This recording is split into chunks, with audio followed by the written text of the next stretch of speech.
Hello students, sunrise public school Baichu के online class में आपका स्वागत और सभी को नमस्कार। आज हम कक्षा 6 का ज्योग्राफी का एक चैप्टर आपके सामने ग्लोब का लेके उपस्थित हुए हैं। लैटिट्यूड और लॉन्गिट्यूड के बारे में हम डिस्कस करेंगे। सबसे पहले लैटिट्यूड का होता है, ग्लोब का एक मैन मॉडल होता है जिसको हम कहते हैं ग्लोब का जो मैन मेड मॉडल। ग्लोब के बारे में डिस्कस कर रहे थे। ग्लोब एक पृथ्वी का नमूना होता है, मॉडल होता है, और यानी मॉडल ऑफ द अर्थ जो मैन मेड होता है, इंसान के द्वारा बनाया गया होता है, उसको हम कहते हैं ग्लोब। ग्लोब के अंदर विशेष रूप से हमें कुछ बातें ध्यान। सबसे पहले होती लैटिट्यूड। क्या होती लैटिट्यूड? इस प्रकार से एक ग्लोब होता है, उसके अंदर इस प्रकार की लाइनें होती हैं जो ईस्ट टू वेस्ट, इनको कहते हैं लैटिट्यूड। और इन लैटिट्यूड की संख्या होती है आपके 90 प्लस 90 प्लस 1, यानी टोटल होती है 181। एक होती है इक्वेटर। इक्वेटर से नॉर्थ साइड में भी नॉर्थ हेमिस्फीयर होते हैं, उसमें भी 90 होती है, और साउथ हेमिस्फीयर के अंदर भी 90 होती है। और एक इक्वेटर, यानी 90 नॉर्थ हेमिस्फीयर के अंदर और 90 साउथ हेमिस्फीयर के अंदर। तो इस प्रकार से ये 181 हो जाती है। तो इसके बाद में ये तो हुआ लैटिट्यूड। अब दूसरी बात हम लॉन्गिट्यूड। ये आपके सामने ग्लोब है। ग्लोब के अंदर जो नॉर्थ टू साउथ लाइनें होती है, ग्लोब के अंदर इस प्रकार की लाइनें होती है, इनको हम कहते हैं लॉन्गिट्यूड, और इनकी संख्या होती है 360। तो लैटिट्यूड जो ग्लोब के अंदर ईस्ट टू वेस्ट लाइन होती है, जो ग्लोब के अंदर ईस्ट टू वेस्ट लाइनें होती हैं, इनको हम कहते हैं लैटिट्यूड। हिंदी में कहते हैं अक्षांश, अक्षांश रेखाएं। और लॉन्गिट्यूड देशांतर, ये इस प्रकार की लाइन होती है। आप नॉर्थ हेमिस्फीयर के बारे में पढ़ते हैं, ये क्या होता है? ये आपके सामने ग्लोब है, ये इक्वेटर है, जो इसका ऊपर का भाग, इसको कहते हैं नॉर्थ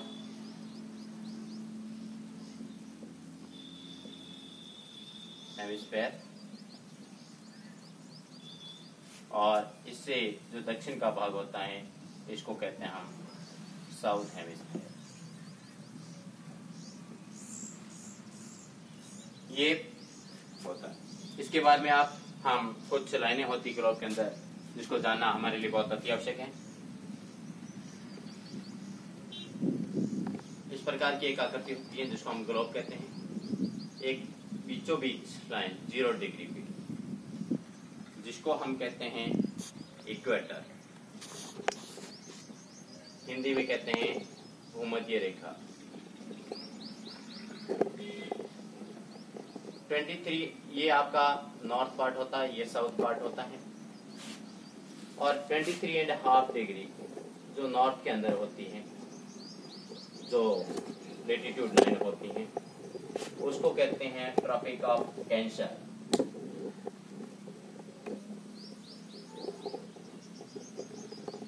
हिंदी में कहते हैं कर्क रेखा। और एक 23.5 डिग्री साउथ के अंदर जो लाइन होती है, जो लैटिट्यूड लाइन होती है, उसको कहते हैं ट्रॉपिक ऑफ कैप्रिकॉर्न।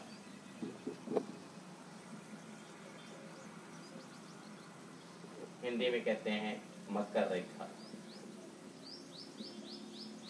और 66.5 डिग्री, 66.5 डिग्री होता है, इसको कहते हैं आर्कटिक सर्कल। और 66.5 डिग्री जो साउथ में होता है, उसको कहते हैं अंटार्कटिक सर्कल।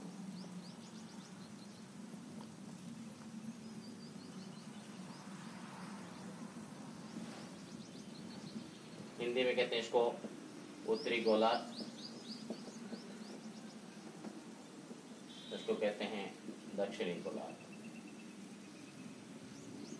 तो ये हमने ग्लोब के अंदर कुछ बातें होती हैं इसके बारे में पढ़ा।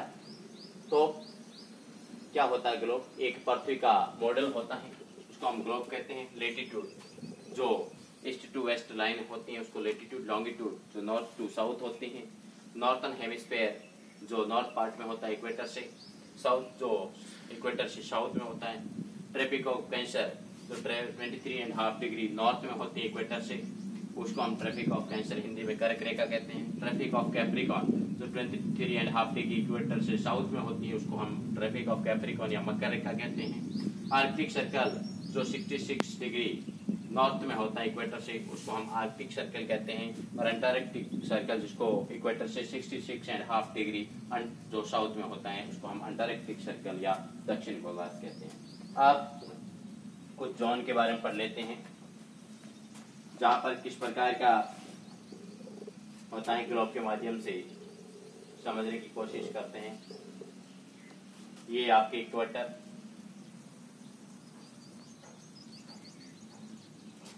ये आपकी ट्रॉपिक ऑफ कैंसर, ये ट्रॉपिक ऑफ कैप्रिकॉर्न। आप 23.5 डिग्री नॉर्थ से लेकर 23.5 डिग्री साउथ तक इसको पार्ट को कहते हैं टॉरिड जोन।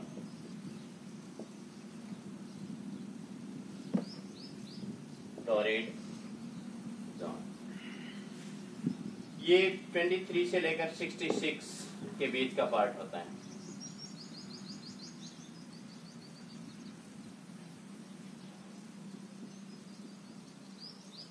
इसको कहते हैं टेम्परेट जोन।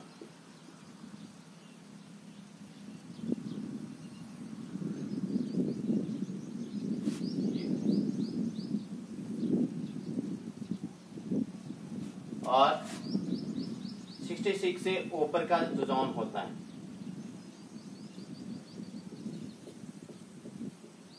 इसको कहते हैं हम फ्रीज जोन।